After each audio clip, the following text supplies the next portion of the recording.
महत्वपूर्ण पर्व चल रहे हैं होली त्यौहार के भी आप सबको बहुत बहुत बधाई, बहुत बहुत शुभकामनाएं पूरे भारतीय जनता पार्टी के परिवार की ओर से देता हूं। अभी एक विषय छत्तीसगढ़ में चल रहा था अफीम की खेती वाली, उसको कांग्रेस सहित पूर्व मुख्यमंत्री भूपेश बघेल जी राजनीतिक रंग देने के लिए लगे हुए हैं। हमने जाना, हमने स्वीकार किया, हमने पहचाना कि हमारा कार्यकर्ता है तो हमारे मुखिया संगठन के माननीय प्रदेश अध्यक्ष श्री किरण देव जी, माननीय संगठन महामंत्री पवन साई जी, इन्होंने संज्ञान में लेते हुए तत्काल उस कार्यकर्ता का निष्कासन कर दिया, क्योंकि भारतीय जनता पार्टी का आचरण आप सभी मीडिया जगत के सभी साथीगण और पूरे भारत के नागरिकगण जानते हैं कि कैसा आचरण भारतीय जनता पार्टी के कार्यकर्ताओं का होता है और भारतीय जनता पार्टी में रहने के लिए कैसे कैसे लोगों की आवश्यकता होती है। और ऐसे लोगों का स्थान भारतीय जनता पार्टी में कभी ना था, ना कभी है और ना कभी होगा। और आज जिस प्रकार से कांग्रेस इस विषय को लेकर राजनीति कर रही है सोशल मीडिया में और आप लोग के साथ, और वहाँ पर जिस प्रकार से कांग्रेस राजनीति कर रही है उसके जवाब को देने के लिए हम आए हैं। हमने तो, हमारी पार्टी ने तो, हमारे माननीय प्रदेश अध्यक्ष जी ने संवेदनशीलता दिखाते हुए आधी रात को उस कार्यकर्ता का निष्कासन लेटर निकाल दिया। मगर उसी के परिप्रेक्ष्य हम कांग्रेस के उस चीज को भी आपको बताना चाहेंगे कि आज तक छत्तीसगढ़ के मुख्यमंत्री भूपेश बघेल कितने घोटालों में, कितने रुपए के गबन करने के आरोप में आज तक है, मगर कांग्रेस ने कभी उस पर संज्ञान नहीं लिया कि वो आरोपित है, जेल जा चुके हैं, अनेक अनेक कांड उन्होंने किए, फिर भी उसका निष्कासन कांग्रेस ने कभी किया नहीं।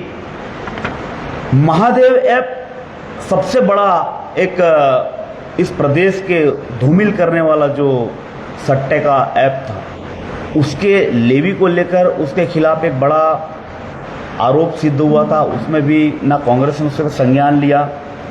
सौम्या चौरसिया आज तक जेल में है उस मामले को लेकर। शराब घोटाला, 3000 से अधिक करोड़ का शराब घोटाला इस छत्तीसगढ़ प्रदेश की भूमि पे हुआ, मगर आज तक कवासी लखमा कांग्रेस का सदस्य है, कांग्रेस का विधायक है। कोल लेवी घोटाला, अमरजीत भगत, विधायक देवेंद्र यादव, आज भी उस पर आरोप सिद्ध हुआ है, आरोप चल रहा है, मगर कांग्रेस ने कभी उनका निष्कासन नहीं किया। इसी प्रकार से कांग्रेस हमेशा शुरू से राजनीति करते आई है। चावल घोटाला का मामला सबसे बड़ा घोटाला था। जिस गरीब के पेट में अन्न जाए उस परिकल्पना को करते हुए डॉक्टर रमन सिंह जी की सरकार, भारतीय जनता पार्टी की सरकार ने इस योजना को चालू किया था, पीडीएस सिस्टम। उस पर बड़ा घोटाला कांग्रेस के कोषाध्यक्ष राम गोपाल अग्रवाल ने किया था। वो आज तक फरारी है और आज तक कांग्रेस के कार्यकर्ता है, मगर कांग्रेस ने कभी इस विषय को लेकर संज्ञान नहीं लिया। ये भारतीय जनता पार्टी है, यहाँ पर आपराधिक छवि या इस प्रकार से किसी भी तरीके से कृत्य करने वालों का स्थान भाजपा में नहीं है। भाजपा राष्ट्रवादियों की पार्टी है, भाजपा में अपराधी न कभी हो सकते हैं, न कभी होंगे, इसलिए हमने तत्काल उसका निष्कासन कर दिया। और इस विषय में आगे टेक्निकल बात करने के लिए और पॉइंट टू पॉइंट विषय में बात करने के लिए मैं, हमारे पार्टी के प्रवक्ता आज इस प्रेस कॉन्फ्रेंस उपस्थित है, आदरणीय डॉक्टर विजय शंकर मिश्रा जी, आदरणीय हमारे शिव नारायण जी आज यहाँ पर उपस्थित। और मैं इस विषय में बात करने के लिए मैं डॉक्टर विजय शंकर मिश्रा जी को, भाजपा के हमारे जो प्रदेश के प्रवक्ता है, उनको मैं आमंत्रित करता हूँ। वो आप सभी को इस विषय को लेकर गहन संबोधित करेंगे।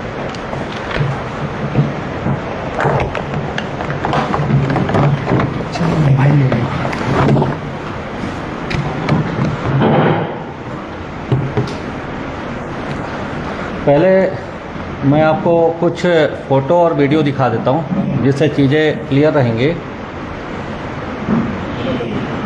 आप इस फ़ोटो को पहले देखिए, वीडियो को देखिए। ये वीडियो जो है जहां पर अफीम की खेती हो रही थी वहां का वीडियो है। जब आप इस वीडियो को आप देखेंगे तो आपको इस वीडियो में एक चीज़ दिखेगी कि चारों तरफ जो है मक्के की खेती की गई है। मक्के की खेती और एक बॉर्डर बनाया गया, इतना ऊंचा बनाया गया कि वो नीचे से ना दिखे, और बीच में जो है वो अफीम की खेती हो रही है। और ये खेती 5 वर्षों से वहाँ हो रही थी जब कांग्रेस की सरकार थी। तो ये स्पष्ट है कि ये खेती कांग्रेस सरकार के दौरान ही चालू हुई, ये पुलिस की जांच में आया है। और चूँकि किसी के खेत में जानकारी जब मिली, पहले आप इसको देख लिए, अब मैं चालू करता हूँ। 6 तारीख को,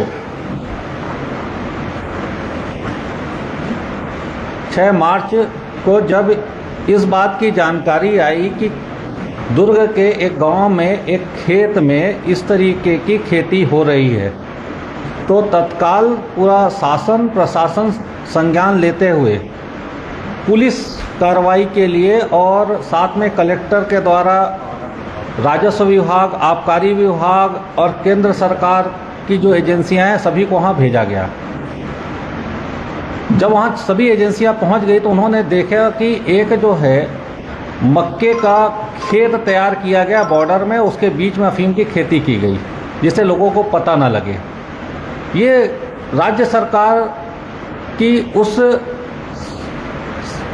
सेंसिटिव विचारधारा को दिखाता है कि 1 घंटे के अंदर पूरी एजेंसियां पहुंच जाना और पहुंचकर तत्काल वहां कार्रवाई करना प्रारंभ कर दिए, और पूरा एरिया जो है और जो अपराधी थे उनको पकड़ने की कार्रवाई चालू कर दी गई और पूरी कार्रवाई लगभग हो गई।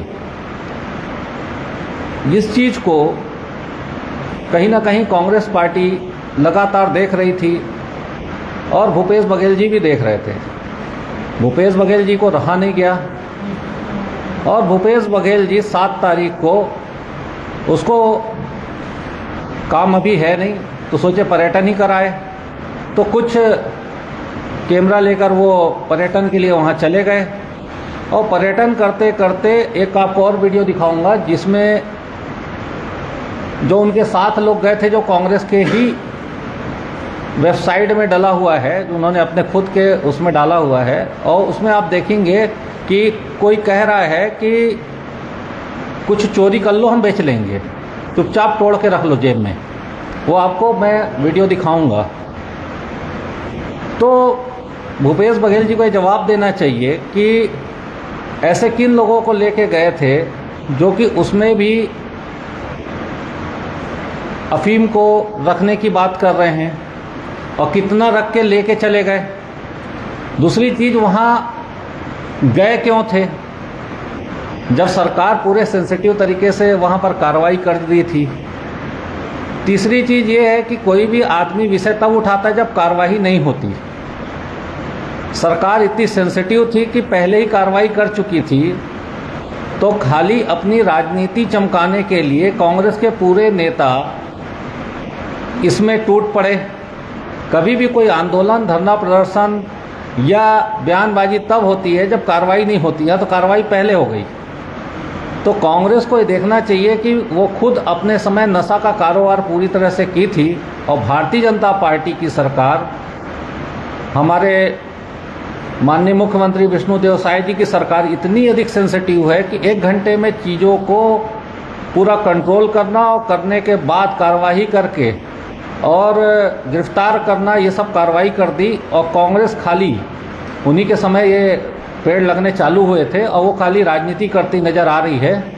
और कांग्रेस को सोचना चाहिए कि यही कर कर के वो आज इस स्थिति में आ गई है कि सरकार के बाहर है। जनता को सब समझ में आ रहा है। अगर इस तरीके के जो माहौल बनाना और माहौल ख़राब करना कहीं ना कहीं ये दिखाता है कि वो कहीं खुद भी, उनके लोग इसमें लिप्त तो नहीं थे कि उनको बचाने के लिए वो खुद पहुंच गए हों, देखने के लिए पहुंच गए हों। ये एक बड़ा विषय है। बाद में जांच में खुलासा होगा, पता लगा कि नशा के जितने कारोबारी वाली चीज़ आती है तो अंतिम में वो कांग्रेस से ही जुड़ती है। तो ये भी कहीं कांग्रेस के सरकार के दौरान ही चालू हुआ था खेती का सिलसिला, कहीं वहाँ तो अब तक नहीं पहुँच रहा है। दूसरी चीज़, कभी भी कोई सरकार कार्रवाई करती है और सरकार ने कार्रवाई किया तो ऐसी चीज़ों में सराहना करनी चाहिए। अगर आप जाकर माहौल बना रहे हैं तो मतलब और भी हो सकता है कि अगर कल कोई अपराध घटित होगा तो आप उसको रोकने के उद्देश्य से तो ऐसा नहीं कर रहे हैं। तो ऐसा भी प्रतीत होता है कि अपराधियों के साथ कांग्रेस सरकार जुड़ी हुई तो नहीं रहती। ये भी एक प्रश्न चिन्ह आ रहा है, तो कांग्रेस को इन सब का जवाब देना चाहिए। सवाल है जी ठीक है, आरोपी पकड़ाते हैं, चाकूबाजी होती है, तो कार्रवाइयाँ होती है, सब प्रशासन को कानूनी कार्रवाई है।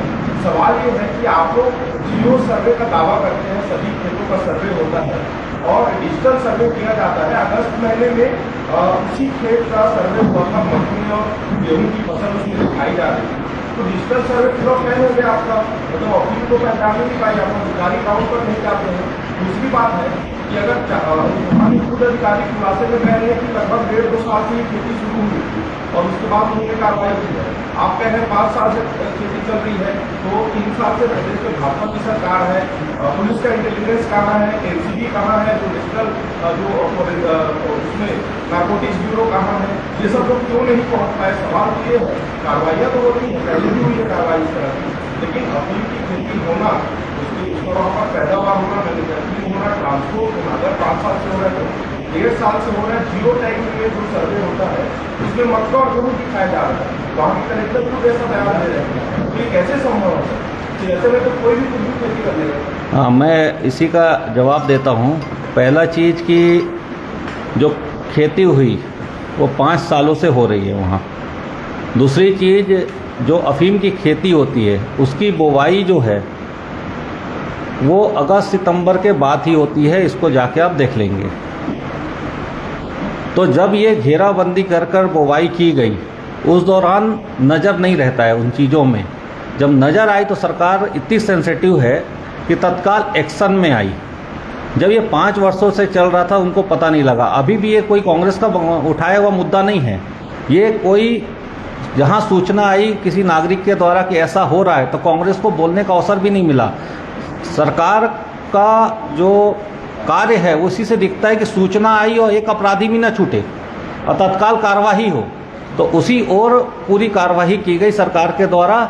और इस तरीके से किसी के खेत में जो आप बोल रहे हैं जाके देखना, अभी धान खरीदी के दौरान कुछ घरों में जहां सूचना थी कि राइस मिलर रोटेट कर सकते हैं धान को, तो वहीं पर जाकर अगर धान की चेकिंग की गई थी तो यही कांग्रेस पार्टी और अन्य लोग जो समाज सेवक कहलाते हैं वो चिल्ला चिल्ला के बोले कि क्या किसान चोर है। अगर खेतों के अंदर खेती के बीच में बार बार जाकर अधिकारी को देखने के लिए कहेंगे तो फिर चिल्लाएंगे कि देखो अब तो पहले घर गए थे फिर यहाँ गए। लेकिन ये भी जरूरी है, इसलिए सरकार मुझे ऐसा लगता है कि ये भी करेगी कि अब खेतों का भी साल में एक बार निरीक्षण होता था, अब 2-2, 3-3 बार करवाएगी, कहीं ऐसा भी घटना घटित ना हो जाए। लेकिन भूपेश बघेल जी को तो जब धान की खरीदी हो रही थी तब वो मुझे ऐसा लग रहा था मिलर के साथ हैं, अब ऐसा लग रहा है कि इन अपराधियों के साथ हैं।